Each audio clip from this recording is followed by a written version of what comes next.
السلام عليكم ورحمة الله.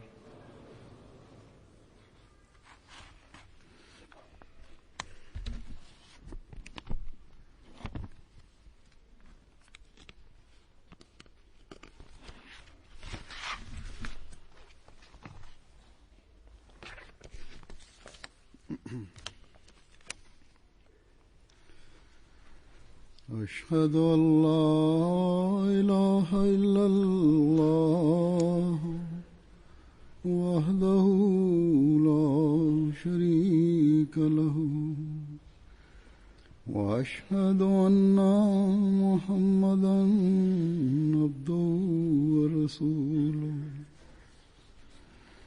أما بعد فأعوذ بالله من الشيطان الرجيم بسم الله الرحمن الرحيم الحمد لله رب العالمين الرحمن الرحيم مالك يوم الدين إياك نعبد وإياك نستعين اهدنا الصراط المستقيم صراط الذين أنعمت عليهم غير المغضوب عليهم ولا الضالين.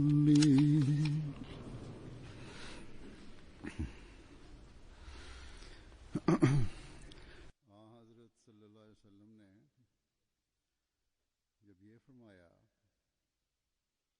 کہ تم میں Bismillahirrahmanirrahim. Halifa mtukufu ayyadahullahu ta'ala bin Asal Aziz anasema kwamba Mtume sallallahu alaihi wasallam aliposema hayo kwamba utume utaendelea kati yenu hadi Mwenyezi Mungu atakapotaka, kisha baada yake uhalifa utapatikana ala minhaji nubuwa, uhalifa utakaopatikana ambao utafuata nyayo za unabii. Uhalifa ule hautakuwa na masilahi ya nafsi yake. Uhalifa ule utaendeleza kazi ya unabii, lakini baada ya muda fulani uhalifa huu utaondolewa.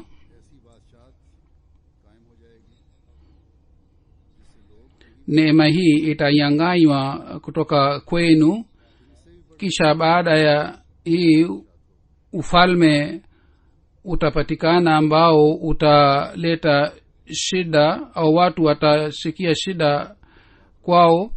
Kisha baada yake ufalme mdhalimu utapatikana. Baadaye rehema ya Mwenyezi Mungu itashuka na uhalifa ala minhaji nabuwa utapatikana. Hazur anasema kwamba sisi tunashuhudia kwamba kwa kuwa na hali hii kwamba katika historia ya Islam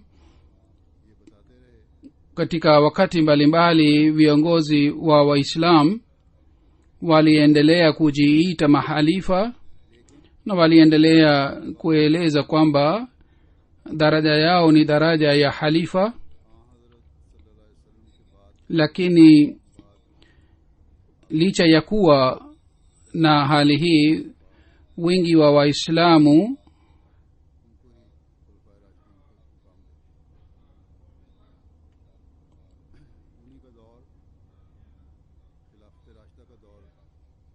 inaamini kwamba mahalifa walikuwa wanne tu, na baada ya mahalifa hawa uhalifa ulikatika, na uhalifa wao ulikuwa uhalifa wenye mwongozo, na zama yao ilikuwa zama ya mwongozo na ya kusambaza mwongozo. Na mahalifa hawa waliendelea kuendeleza nidhamu yao kama waliomshuhudia mtume sallallahu alaihi wasallam anaendeleza nidhamu na waliendeleza nidhamu sawa na mafundisho ya dini tukufu ya Islam, na walikuwa hawana ufalme wa kifamilia, bali kwa kupitia jumuiya ya waaminio Mwenyezi Mungu aliwapatia shuka la uhalifa. Lakini min ghairi ya hawa mahalifa wengine walikuwa na uhalifa wa kifamilia, na bishara ya mtume Muhammad sallallahu alaihi wasallam ilitimia neno kwa neno. Ikiwa bishara hii ilitimia katika zama ya kwanza, kisha bishara aliyoeleza kuhusu zama za mwisho, bishara hii pia ilipangwa kwamba itimie.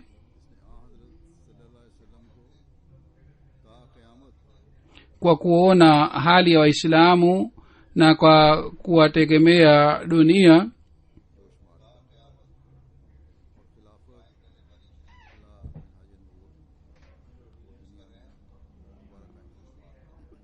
kwa kuona hali hii ilikuwa lazima kwamba rehema ya Mwenyezi Mungu ingeshuka na uhalifa ala minhaji nubuwa ungepatikana tena duniani. Na sisi wanajumuiya tuna yakini kamili kwamba Mwenyezi Mungu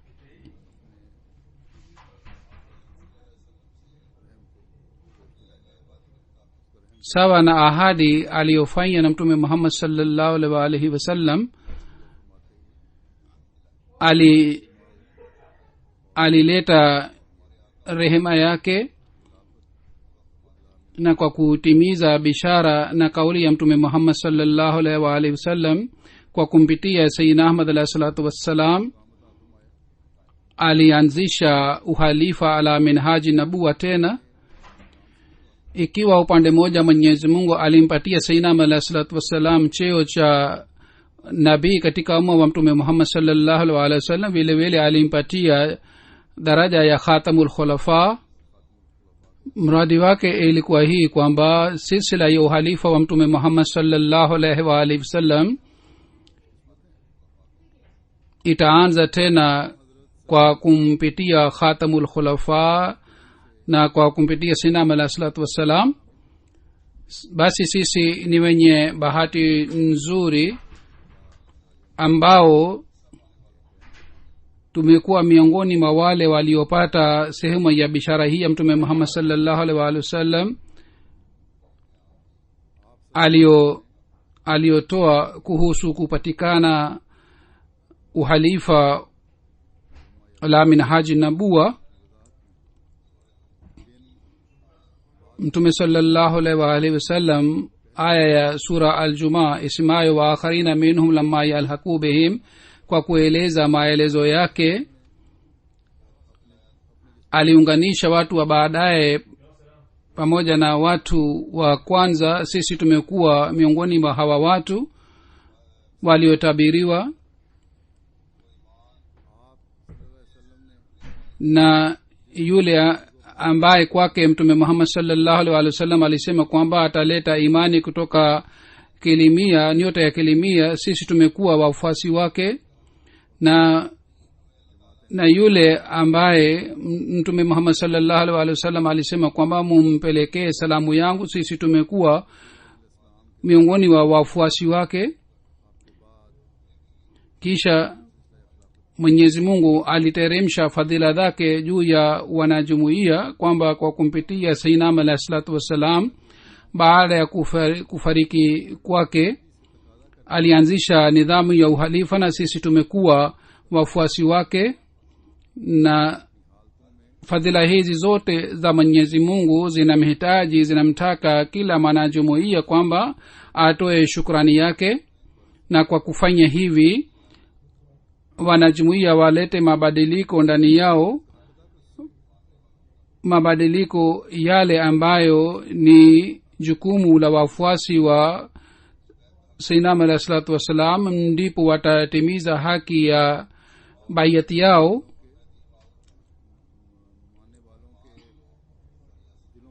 sainam alahi salam ilipangwa kwamba ataleta imani kutoka nyota ya kilimia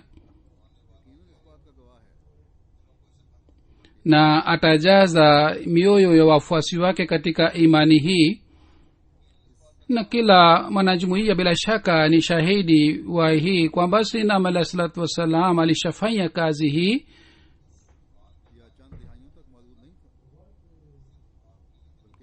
Lakini kufanya kazi hii ilikuwa si kuhusu au kwa katika maisha yake tu, au ilikuwa kwa ajili ya miaka kadhaa, bali mtume sallallahu alaihi wa alihi wasallam alipotoa bishara ya uhalifa la minhaji nabuwa, na baada ya kutoa bishara hii alinyamaza. mradi wake ilikuwa hii kwamba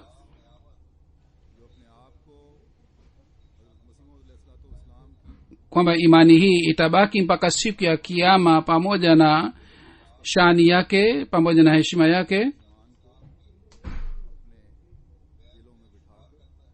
na yule ambaye anajihesabu katika jumuiya ya sainam alahi salatu wassalam ni jukumu lake kwamba yeye akalishe imani hii moyoni mwake, aimarishe imani hii moyoni mwake.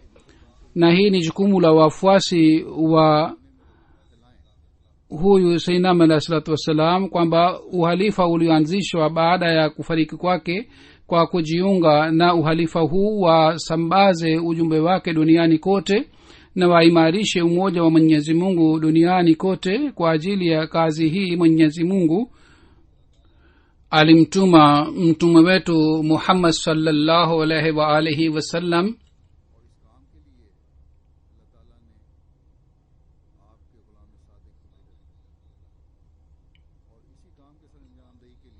na kwa ajili ya kazi hii mwenyezi mungu alimtuma mtumishi wake, na kwa ajili ya kutimiza kazi hii mtume sallallahu alaihi wa alihi wasallam alitoa bishara ya kupatikana uhalifa mpaka siku ya kiyama.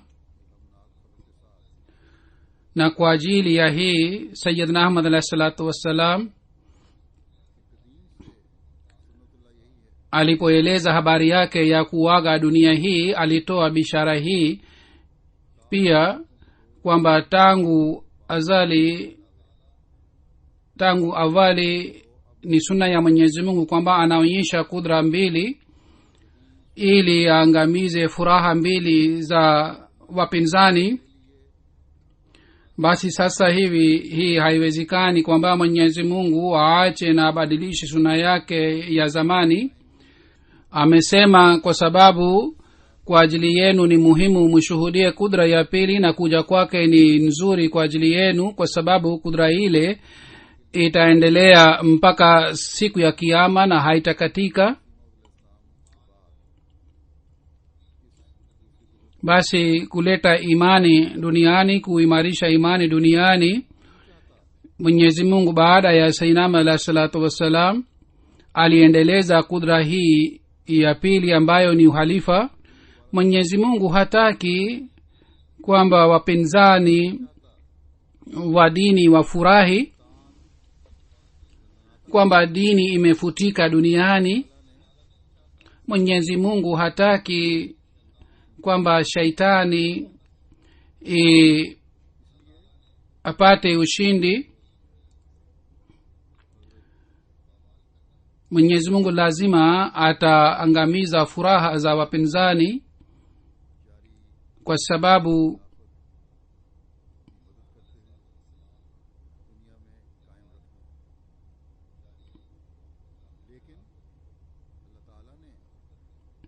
yeye kwa kusaidia nidhamu ya uhalifa ataimarisha dini na dini itabaki kwa sababu ya hii. lakini mwenyezi mungu amewalazimisha wale watu pia wanaodai kwamba wamejiunganisha na nidhamu hii kwamba wao kwa ajili ya kuimarisha imani hii duniani wawe wasaidizi wa uhalifa. na kwa kutanguliza na kwa kuzingatia ahadi ya baiyati yao wao waamue kwamba sisi tutalinda imani yetu na vile vile tutawaingiza watu wengine pia katika dini, kama alivyosema sayyidina Ahmad alayhi salatu wasalam kwamba hii ni sunna ya Mwenyezi Mungu tangu awali, kwamba anaonyesha kudra za aina mbili. Na sisi tunajua vizuri kabisa kwamba kudra ya pili ni kudra ya uhalifa, nizamu ya uhalifa.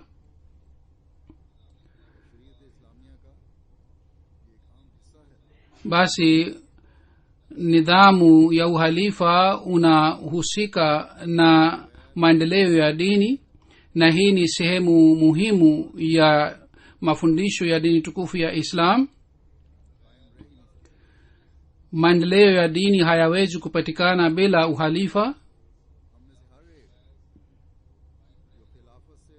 Ibada ya jumuiya haiwezi kubaki bila uhalifa, na kwa fadhila za Mwenyezi Mungu kila mmoja wetu ambaye ameungana na uhalifa anajua vizuri sana jambo hili, kwamba kuendelea kwa uhalifa katika jumuiya ni sehemu ya imani yetu. Na walikuwa wanajua wale watu pia, wale wakati wa kifo cha halifa wa kwanza walipinga fitina na walibaki na uhalifa. Wao walikuwa wanajua kwamba imani yetu haiwezi kubaki ikiwa sisi hatuna nidhamu ya uhalifa kati yetu. Hii ni shukrani ya Mwenyezi Mungu kwamba kwa sababu ya kujitolea kwao na kwa sababu ya kuimarika kwa imani yao, miongoni mwetu wapo wengi ambao ni katika kizazi cha hawa wazee wanaendelea kupata fadhila na baraka kutoka nidhamu ya uhalifa. Kuhusiana na hii, halifa wa pili alijitolea sana kuliko wengine. Halifa wa pili alishutumiwa sana na wapinzani, lakini jinsi alivyolinda nidhamu ya uhalifa, hali yake inapatikana katika maandiko yake haya nitakayosoma sasa hivi mbele yenu, kwa sababu hii pia ni historia ya jumuiya, na kwa ajili ya kujiepusha na fitina tunatakiwa tukumbuke historia yetu, na vile vile hii ni muhimu kwa ajili ya kuimarisha imani yetu.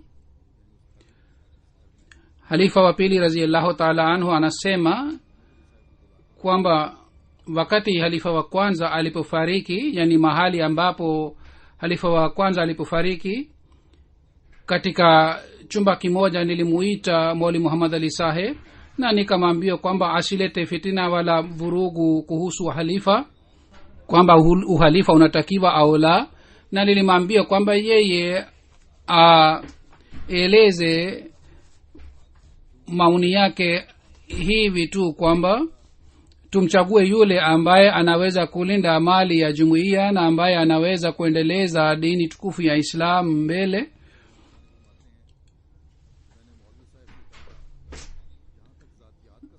Kwa sababu mapatano yanaweza kupatikana katika tabia ya kujitolea. Halifa wa pili anasema nilimwambia Maulwi Sahib kwamba ikiwa kuna swali la nafsi yetu, naweza kujitolea nafsi yangu kwa ajili yako, lakini ikiwa kuna swali la sheria, mimi sitaweza kuacha sheria, kwa sababu si sahihi kuacha sheria. Kati yetu tofauti ni hii, kwamba sisi tunaona kwamba uhalifa ni jambo la dini na tunaona kwamba uhalifa ni muhimu, lakini wewe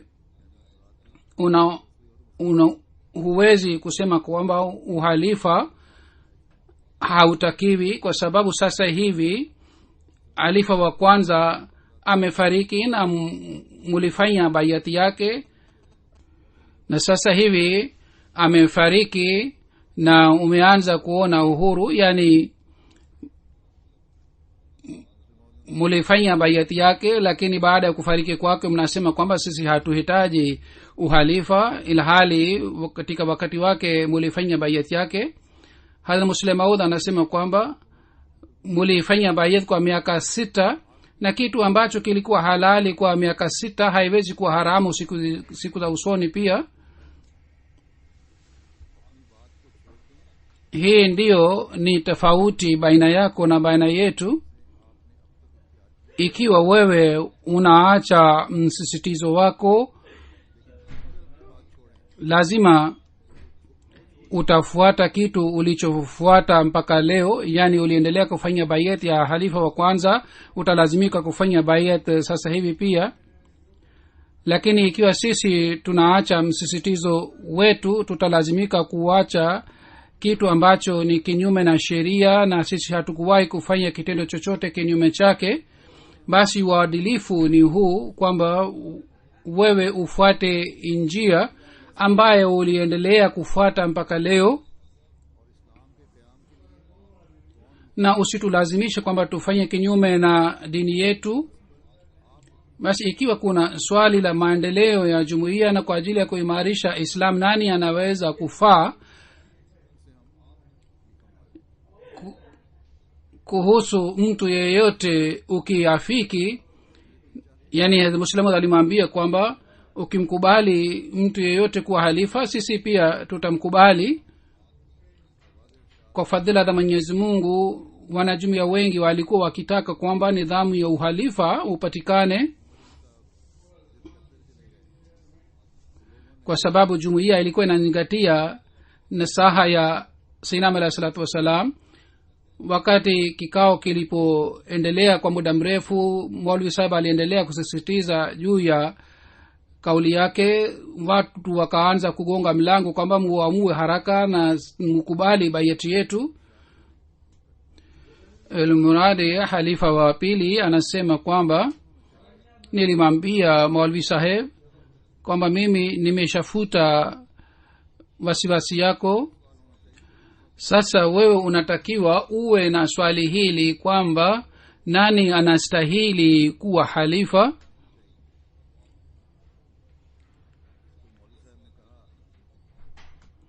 Badala ya hii kwamba halifa hatakiwi.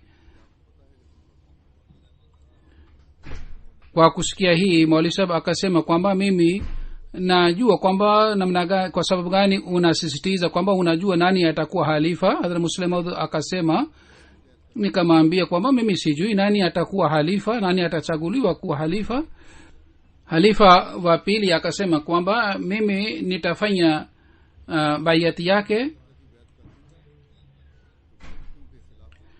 atakayechaguliwa nawe, yani Maulvi Muhammad Ali Saheb. Ukichagua mtu yeyote, mimi nitafanya bayati yake.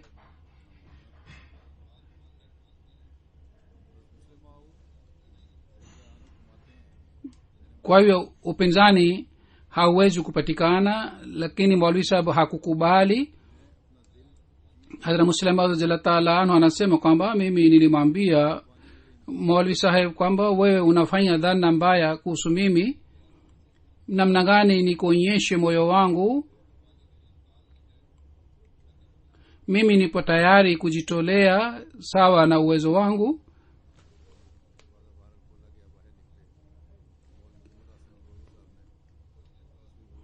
Kisha baada ya muda mfupi, wakati mlango ulipofunguliwa na walipotoka nje, Maulvi Muhammad Hasan Amrohi Saheb akapendekeza jina la Hazrat Mirza Bashiruddin Mahmud radhiyallahu ta'ala anhu, na jumuiya ikalazimisha kwamba akubali bayat. Akasema mimi sikumbuki hata maneno ya bayat, lakini Muhammad Hasan Saheb nitasoma, wewe uendelee kusoma nyuma yangu maneno ya bayat.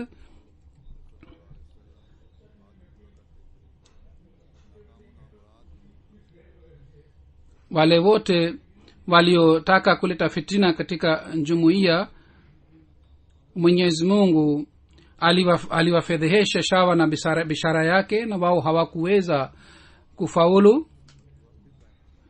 Na uhalifa ala minhaji nubua baada ya kufariki kwa sayyidina Ahmad alayhi salatu wassalam ukapatikana mara ya tena, na wale waliojitenga na uhalifa walikuwa wenye elimu sana ya dini, na walikuwa na elimu ya dunia pia, na walikuwa wasomi sana, na walikuwa na uzoefu, na walikuwa wenye mali pia, na wao walikuwa wanalinda hazina ya anjuman, lakini waliendelea kushindwa na waliendelea kufedheheka. Maulvi Saheb baada ya kuchaguliwa kwa halifa wa pili yeye alihama kutoka Kadian. Si hii tu kwamba alihama, bali yeye na wafuasi wake waliendelea kutia fitina ili waweze kufuta nidhamu ya uhalifa, lakini kila mara walifedheheka na walishindwa.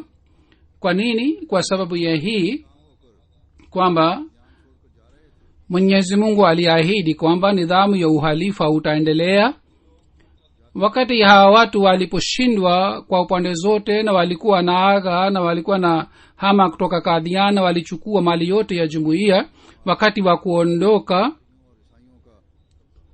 walikuwa wanasema kwa kuashiria shule ya Talimul Islam kwamba miaka 10 haitapita kwamba mabaniani watatawala ghorofa hizi zote. Lakini angalieni kwamba Mwenyezi Mungu anatimiza ahadi zake kwa shani gani na namna gani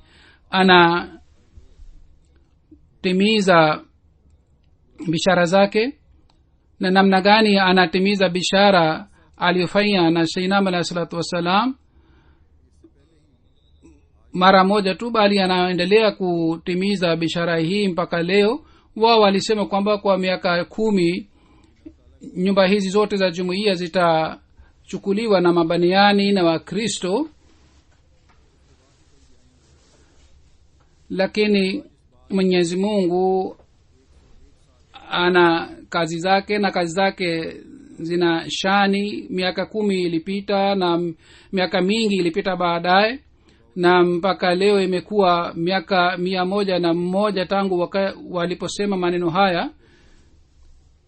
Lakini kwa kuwa na hali hii kwamba ilikuwa shida sana mwanzoni, Kadian inaendelea kupanuka na kupata maendeleo. Ilitokea tukio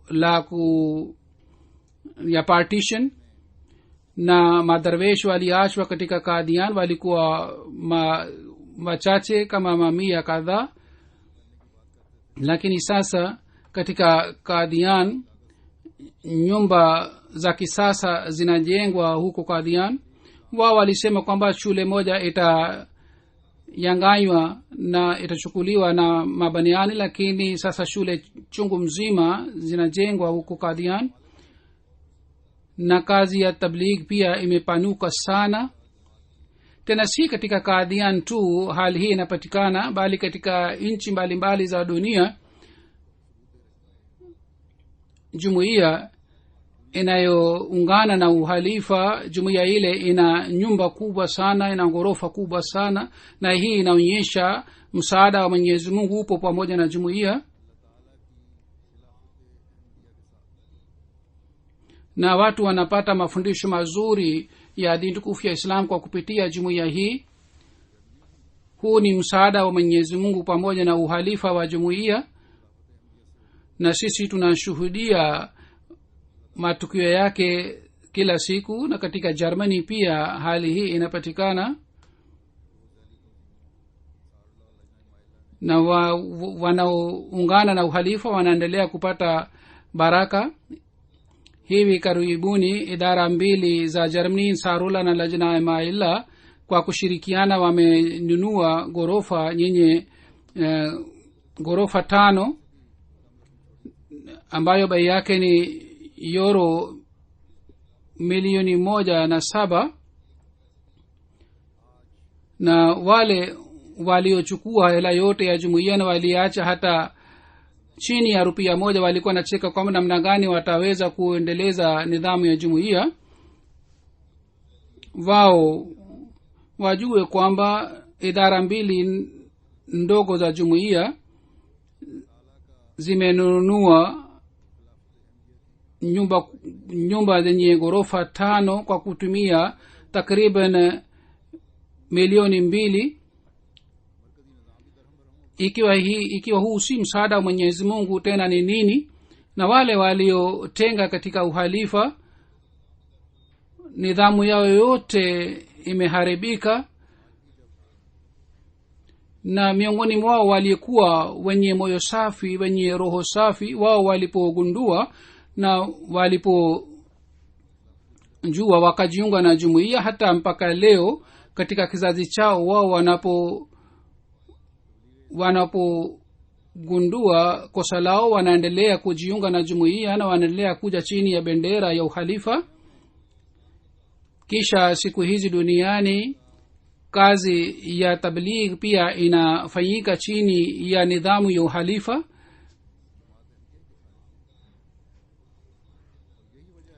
na kazi hii inafanyika wakati Islam inafedheheshwa duniani, jina lake linafedheheshwa, lakini jumuiya inaonyesha picha halisi ya mafundisho ya dini tukufu ya Islam. Matokeo yake ni haya kwamba Mwenyezi Mungu anaendelea kuthibitisha ukweli wa nidhamu ya uhalifa duniani. Matukio kadhaa yanakuwa yenye ajabu sana kwamba namna gani Allah subhanahu wa ta'ala anawaonyesha watu ukweli wa jumuiya na anawaambia kwamba msaada wake upo pamoja na nidhamu ya uhalifa. Yani yeye hathibitishi ukweli tu, bali anathibitisha kwamba yeye yupo pamoja na jumuiya, msaada wake upo pamoja na jumuiya, na hivi vifua wa wenye tabia nzuri vinafunguliwa. Mimi sasa nitaeleza matukio kama 2-3. Kuna nchi moja ya West Africa itwayo Niger. Mbashiri wa kule aliandika kwamba ilipangwa training class ya wanajumuiya wapya, na maimamu wa misikiti mbalimbali 10 walikuja, na chief moja pia alikuja katika training hii. Ye alipoulizwa kwamba wewe badala ya imamu kwa nini umekuja wewe, training hii ni kwa ajili ya maimamu ambao walijiunga na jumuiya. Yeye akasema kwamba mimi najua kwamba training hii ni kwa ajili ya mashehe na maimamu, lakini jana usiku nilipomwambia imamu kwamba ashiriki klasi hii, lakini yeye akakataa na akasema kwamba mashehe wa Kisuni ambao ni Wahabi wameniambia kwamba wanajumuiya ambao ni makadhiani ni makafiri. Mimi nikaudhika sana kwa kusikia hii kwamba namna gani wanajumuiya wanaweza kuwa makafiri. Ikiwa hawa ni makafiri, basi mimi ndiye ni yule aliyewaruhusu kwamba wafanye mahubiri katika kijiji hiki. Basi mimi kwa sababu ya hii mimi nitakuwa mkafiri zaidi kuliko hawa waliofanya mahubiri katika kijiji hiki. Kwa hiyo nikafanya maombi sana usiku. Alifa mtukufu anasema kwamba watu wanasema kwamba watu wa Afrika si wasomi, na huyu ambaye ni chief labda si msomi sana, lakini alikuwa na hofu ya Mwenyezi Mungu na alikuwa na tabia nzuri. Yeye anasema kwamba nikafanya maombi sana usiku kabla ya kulala, na katika hali hii nikalala usiku wakati nilipokuwa nafanya maombi. Hazuru anasema hata mashekhi hawaelewi hali hii aliyofanya huyu bana. Kisha akasema baadaye kwa kula kiapo kwamba katika ndoto nimeona kwamba nyumbani kwangu nyota zimeshuka na mwezi pia umewafuata, lakini mimi naona kwamba mwanga haupatikani ndani yao. Kisha mara moja kutoka mbinguni mtu mmoja anashuka nyumbani kwangu ambaye amevaa mavazi ya nyeupe, na mara alipoingia huyu bana nyumbani kwangu, nyota na mwezi wakaanza kuangaa na wakaanza kuwa na mwanga. na kwa kuona hali hii ikatiliwa moyoni mwangu kwamba huyu anaonekana kwamba ni mwanajumuiya. kwa hiyo mimi kwa kwenda mbele kidogo namuuliza kwamba wewe ni mbashiri wa wanajumuiya au ni halifa wa wanajumuiya? katika hali hii mimi nikaamka. murabi saheb mbashiri alimwonyesha huyu bana picha mbalimbali. kwa kuona picha yangu akaweka kidole chake juu ya picha yangu na akasema kwa kula kiapo cha Mwenyezi Mungu mara kwa mara kwamba huyu ndiye ni yule mtu ambaye alishuka nyumbani kwangu kutoka mbinguni, na kwa sababu ya hii nyumba yangu ilianza kuangaa. kisha Hazur anasema kutoka Gambia Amir Saheb anaandika kwamba kuna Msamba, kijiji kiitwacho Msamba, mahubiri yalipofanywa pale na wao waliambiwa kuhusu ujaji wa Sayyidina alayhi salatu wassalam, na masharti ya bayet yalisomwa mbele ya wenyeji. kwa kusikia masharti haya,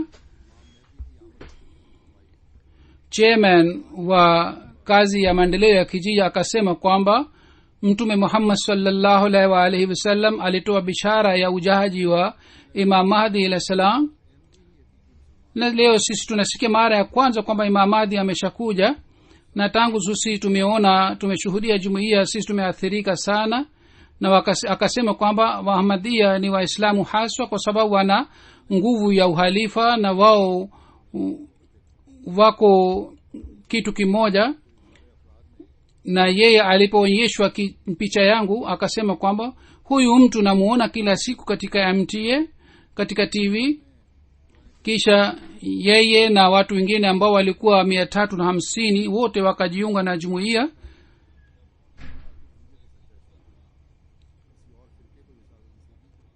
wakati walipoona tafsiri ya Qur'ani tukufu katika lugha 3 mbalimbali akasema kwamba jumuiya Ahmadiyya ni dini tukufu ya Islam halisi, kwa sababu wengine hawakuweza kufanya tafsiri ya Qur'ani tukufu.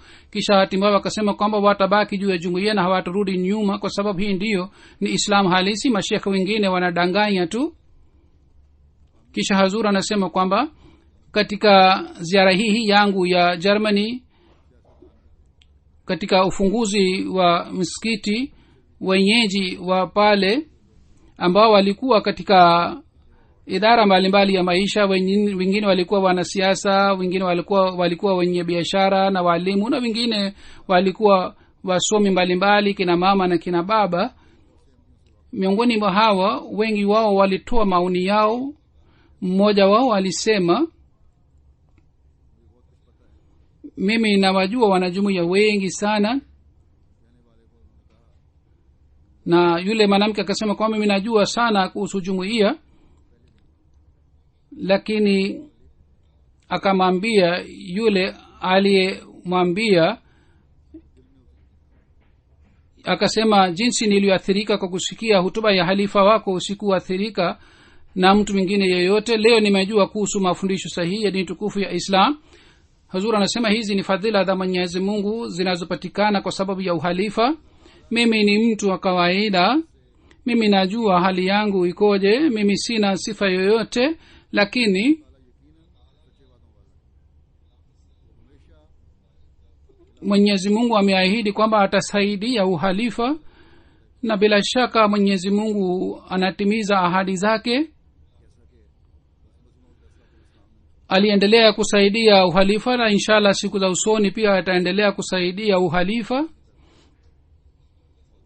kama alivyosema Sayyidina Ahmad alayhi salatu wassalam kwamba kudra hii ya pili ilianzishwa na Mwenyezi Mungu mwenyewe, na sisi tunaendelea kwamba Mungu anaendelea kusaidia kudra hii. wale watakaoimarika katika imani yao wataendelea kushuhudia nishani na msaada wa Mwenyezi Mungu uliopo pamoja na uhalifa. basi muendelee kuimarisha imani zenu, muendelee kujenga uhusiano wenu na uhalifa, na muzingatie haki, kuitimiza haki ambayo Mwenyezi Mungu alisema kwamba watakaopata neema ya uhalifa watimize haki hizi. katika wakati wa awali uhalifa ulichukuliwa wakati walipoanza kudharau uhalifa.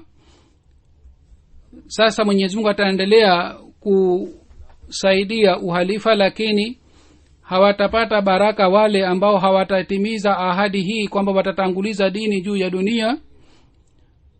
Na ikiwa wao hawatimizi ahadi yao inayopatikana kwa kujiunga na uhalifa, basi wao hawatapata baraka. Na Mwenyezi Mungu ameahidi kwamba atabadilisha hofu katika hali ya amani, lakini atafanya na wale watu watakaotimiza haki yao. Na haki ya kwanza ni kwamba yaabudunani, mtaniabudu. Basi ikiwa mnataka kupata faida kutoka katika neema hii, basi mutimize haki ya ibada ya Mwenyezi Mungu, muzingatie na mulinde sala zenu 5. Kisha amesema la yushrikuna bi shay'a,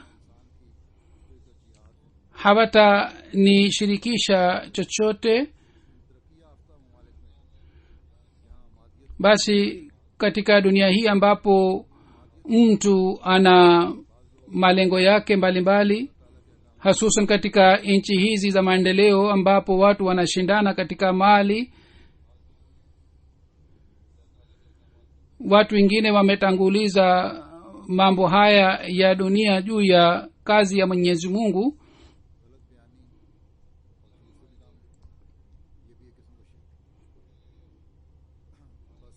Kwa ajili ya kupata faida ya dunia wanasema uongo, na hii pia ni aina moja ya ushirikina.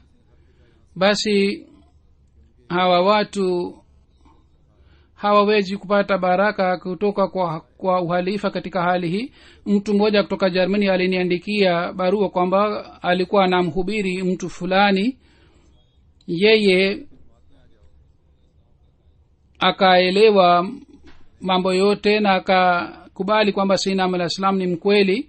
Na huyu bana alipomwambia huyu mtu kwamba usijiunge na jumuiya ikiwa unakubali mambo haya yote, yeye akasema kwamba mimi nawajua wanajumuiya wengi ambao ninaishi nao. Wapo wengine ambao wanaiba tax, na wengine wanasema uongo, wapo ambao wanafanya mambo mengine mabaya. Katika hali mimi sifanyi mambo haya yote. Mimi natoa taxi, naendesha taxi, na mimi natoa taxi sawa sawa.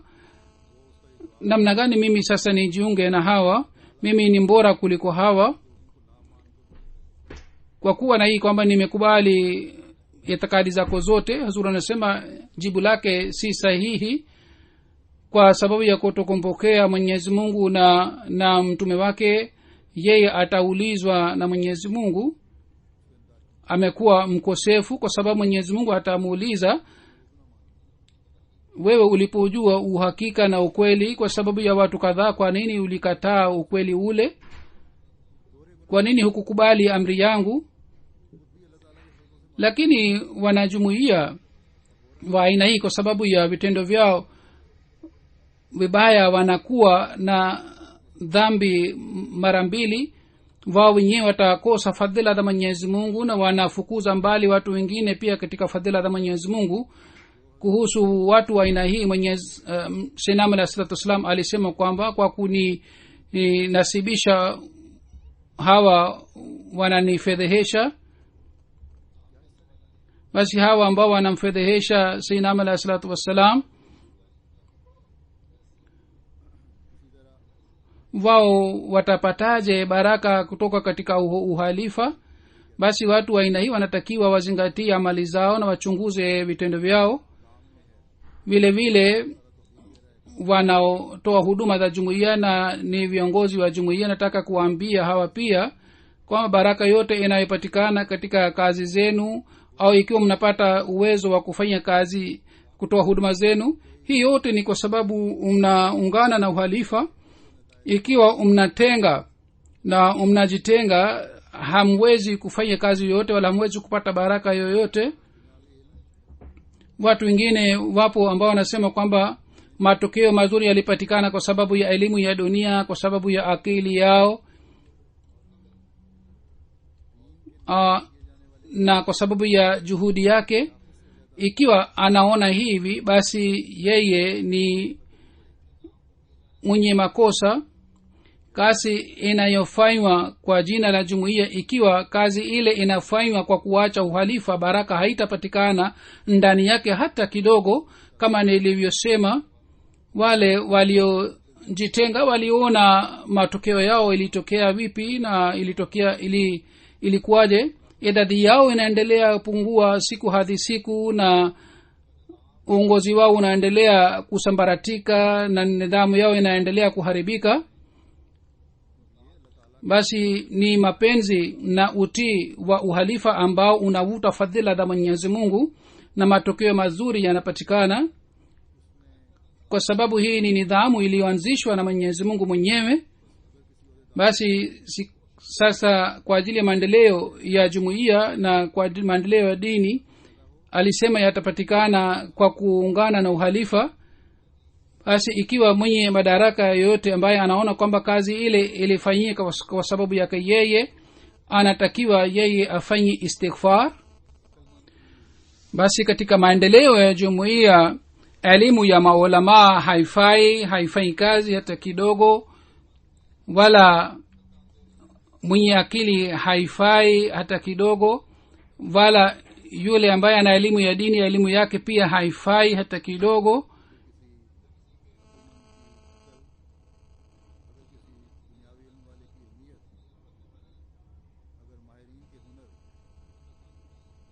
Ikiwa mtu ambaye ana elimu ya dini na ana akili na ana elimu ya dini na ujuzi wa watu mbalimbali yanaleta matokeo mazuri, haya yote ni kwa sababu ya fadhila za Mwenyezi Mungu, na ni kwa sababu ya kuungana na uhalifa.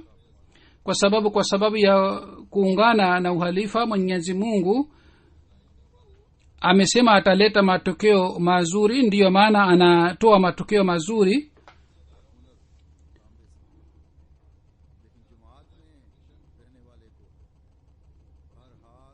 Ingawa katika mambo ya dunia elimu na akili inaweza kufaa, lakini yule anayekuwa katika jumuiya, yeye kwa ajili ya kupata matokeo mazuri, hususan katika kazi ya jumuiya, anatakiwa awe mtiifu wa hali ya juu ya uhalifa. Vile vile ni jukumu la maulamaa pia kwamba wale ambao waliompokea Sayyidina Ahmad alayhi salatu wassalam, yani wanajumuiya wapya na vijana na watoto, maulamaa hawa wajitahidi kwamba hawa waungane na uhalifa kisawasawa, na kujaribu kuwaelezea kuhusu umuhimu wa kuungana na uhalifa. vile vile wenye madaraka ambao ni viongozi wa jumuiya, wao pia wamepewa jukumu. Wapo wengine viongozi ambao kwa baada ya kuchaguliwa wanakuwa viongozi lakini hawajui kuhusu dini hata kidogo. Wao wanaona kwamba cheo chao ni sawasawa na cheo cha kidunia.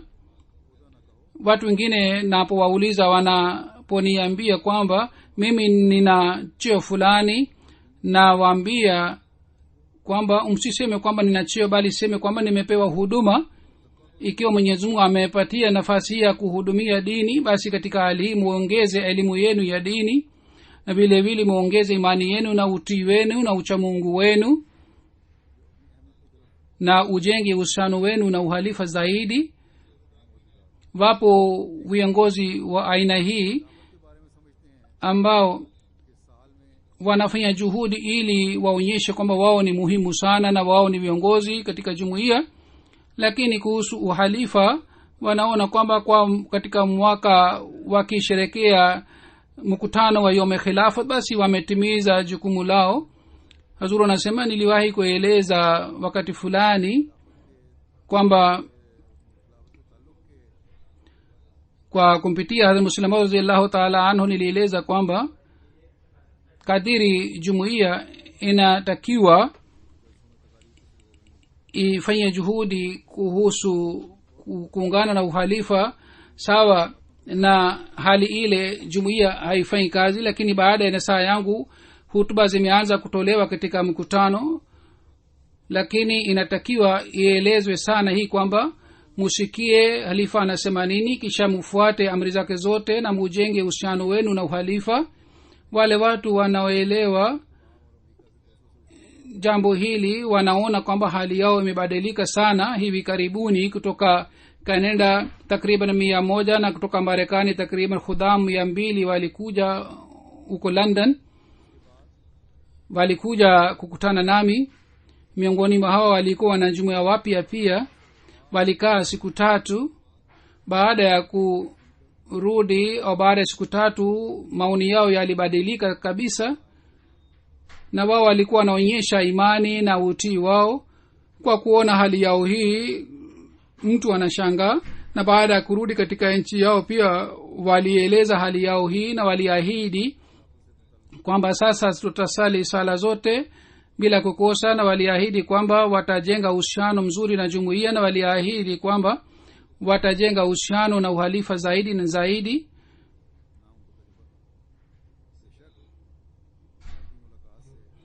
kabla ya hii walikuwa hawakuambiwa kuhusu kuungana na uhalifa vizuri, wala walikuwa hawana uzoefu. bila shaka kwa sababu ya kukutana na halifa wanakuwa na uhusiano wa aina fulani, lakini kwa kupitia matukio mbalimbali maulama na viongozi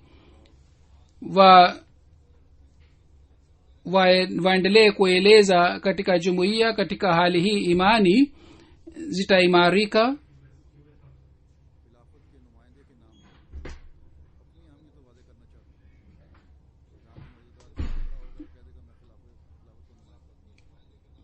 viongozi kwa jina la wakilishi wa uhalifa wanataka wao wajulikane, yani akisimama sehemu yote atasema kwamba mimi ni mwakilishi wa halifa, ili yeye ajulikane kwamba yeye ni mwakilishi wa halifa.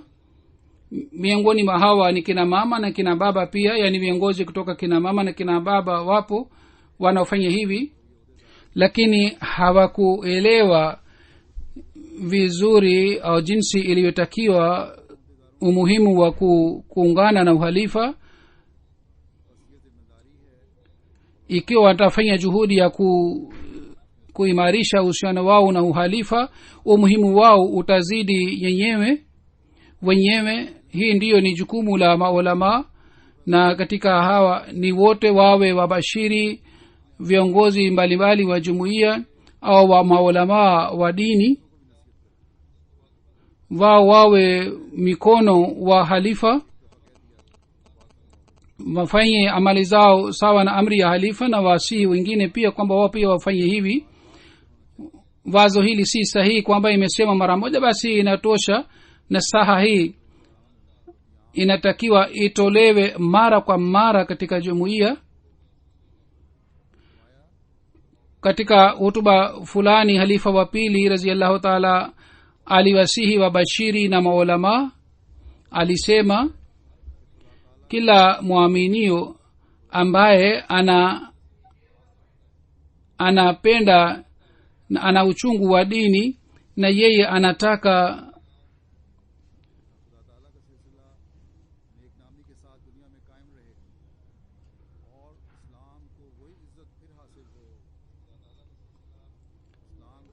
anataka jumuiya ya Mwenyezi Mungu ijulikane kwa jina nzuri, na Islam ipate heshima ile iliyokuwa wakati wa Mtume Muhammad sallallahu alaihi wasallam.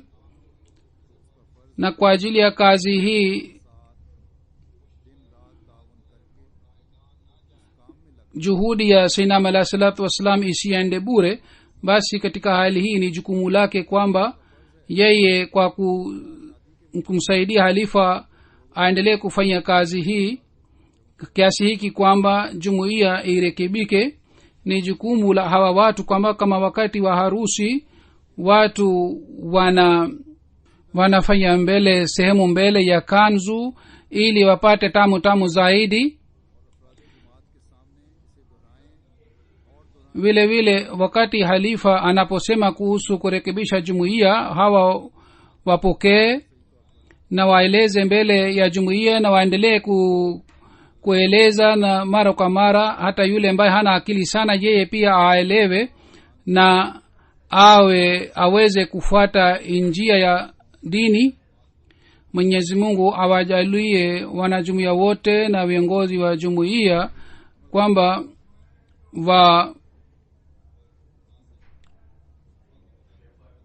waweze kusikia nasaha za uhalifa, na si hii tu kwamba waweze kusikia tu bali waweze kufuata pia. Siku ya kusherekea siku ya uhalifa, kusema kwamba tunapenda uhalifa au kwa kupongezana, kusema kwamba tumeshatimiza jukumu letu, hii si sahihi. Mwenyezi Mungu ajalie kwamba sawa na amri ya Mwenyezi Mungu tuweze kulinda neema ya uhalifa. Amin. Alhamdulillah nahmaduhu wa nasta'inuhu wa nastaghfiruhu wa nu'minu bihi wa natawakkalu alayhi wa na'udhu billahi min shururi anfusina wa min sayyiati a'malina. من يهده الله فلا مضل له ومن يضلل فلا هادي له ونشهد أن لا إله إلا الله ونشهد أن محمدا عبده ورسوله. عباد الله رحمكم الله، إن الله يأمر بالعدل والإحسان وإيتاء ذي القربى وينهى عن الفحشاء والمنكر والبغي يعظكم لعلكم تذكرون. اذكروا الله يذكركم وادعوه يستجب لكم ولذكر الله أكبر.